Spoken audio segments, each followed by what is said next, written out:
लिए भी नाइट्रोजन का इस्तेमाल रिकमेंडेबल होता है कि नाइट्रोजन का इस्तेमाल किया जाए तो अच्छी तरह से सिस्टम को फ्लश कर सकते हैं और लीकेज चेक कर सकते हैं। चाहे कोई भी बड़ा से बड़ा सिस्टम हो, वीआरएफ हो, एचवीएसी हो, मिनी स्प्लिट एसी हो, विंडो एसी हो, कोई भी एयर कंडीशनर हो, उसको चेक करने लीकेज चेक करने के लिए या फिर फ्लश करने के लिए काफ़ी डिटेल्स में मैं बताऊंगा कि नाइट्रोजन का इस्तेमाल क्यों किया जाता है और उसका प्रेशर कितना होता है।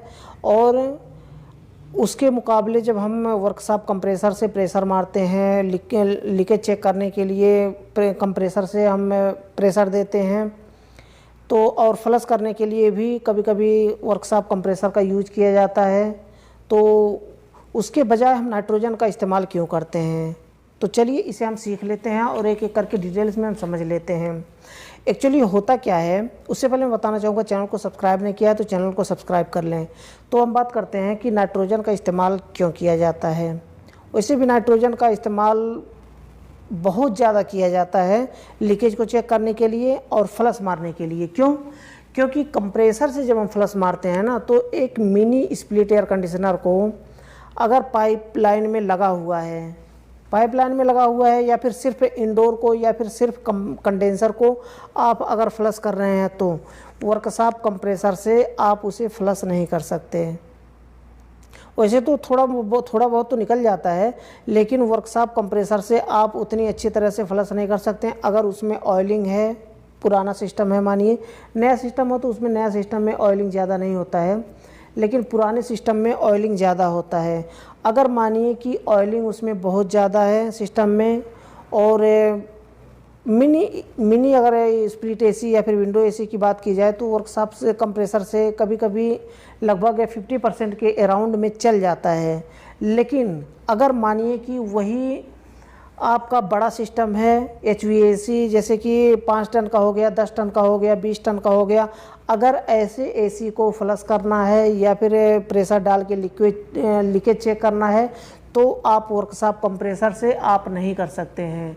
उसके लिए बहुत ज़्यादा प्रेशर वाला उसमें आपको गैस चाहिए, जो कि नाइट्रोजन गैस का प्रेशर बहुत ज़्यादा होता है। आप जितना भी बड़ा सिस्टम आप प्रेशर लिक्विड आप उसमें जितना भी मानिए कि उसमें ऑयलिंग है, कचरा है, जो भी है, आप अगर नाइट्रोजन से फ्लश करते हैं तो सारे कचरे को एक साथ निकाल करके बाहर फेंक देता है। अगर मानिए कि वर्कशॉप कंप्रेसर से आप 200 का प्रेशर, मानिए कि जैसे कि एग्जांपल के तौर पे मैं बता रहा हूँ कि अगर 200 का प्रेशर आप डालते हैं सिस्टम में, तो 200 का प्रेशर डालने के लिए उसमें क्या है ना, कितना टाइम लग जाता है, कम से कम 5 मिनट से 10 मिनट के अराउंड में टाइम आपको लग जाता है 200 का प्रेशर डालने में। वर्कशॉप कंप्रेसर, छोटे वर्कशॉप कंप्रेसर का यूज करते हैं तो अगर मानिए कि उसी के जगह पे आप नाइट्रोजन का इस्तेमाल करते हैं, तो नाइट्रोजन का इस्तेमाल जब करते हैं तो आप सिर्फ एक बार वाल्व को खोलते हैं ना, तो 200 से 300 का प्रेशर एक झटके में चला जाता है। बताइए कितना ज़्यादा प्रेशर होता है नाइट्रोजन का। इसीलिए कभी भी लीकेज चेक करने के लिए नाइट्रोजन का, अब मैं एग्जांपल भी बताऊंगा कि वर्कशॉप कंप्रेसर से अगर आप 200 का प्रेशर डाल देते हैं उसमें और उसमें कूलिंग कॉइल में या फिर कंडेंसर में लीकेज है और पानी के टैंक में आप उसे डुबाते हैं, तो डुबाते ही क्या होता है कि उसमें थोड़ा थोड़ा करके बुलबुला, बहुत बारीक बुलबुला फेंकता है उसमें, बहुत बारीक। तो अगर मानिए कि बहुत माइनर लीकेज है ना, माइनर लीकेज कभी भी जो वर्कशॉप कंप्रेसर से आप या तो रेफ्रिजरेंट डालते हैं तो उस प्रेशर से माइनर लीकेज कभी भी नहीं मिल पाएगा। इसको ध्यान में रखिए।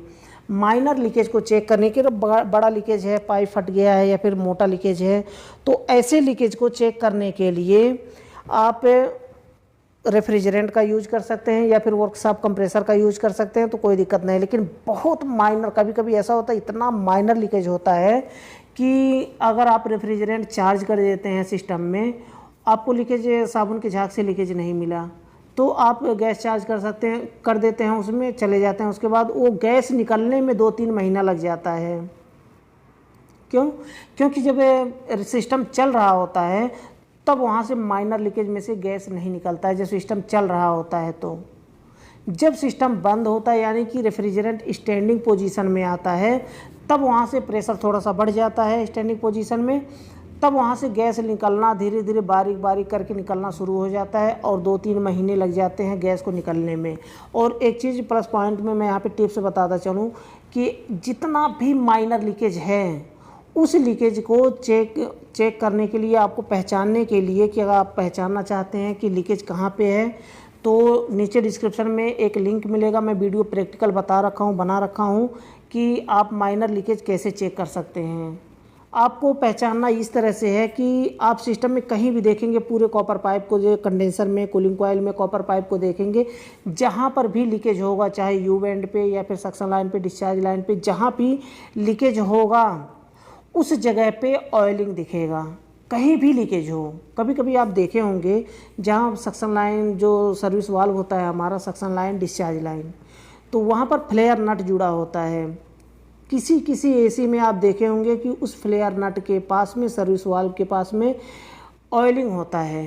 तो ऑयलिंग ऐसे ही नहीं होता है जिसमें लीकेज नहीं होता, वहाँ से कुछ ना कुछ रेफ्रिजरेंट लीक हुआ है उसकी वजह से, क्योंकि जब रेफ्रिजरेंट लीक होता है तो उसके साथ में ऑयल भी थोड़ा थोड़ा निकलता है। इसलिए कहीं भी अगर पाइप में कहीं भी लीकेज है, कंडेंसर में या फिर कूलिंग कॉइल में, तो वहाँ पर समझ लीजिए ऑयलिंग है, तो समझ लीजिए कि यहाँ पर लीकेज है।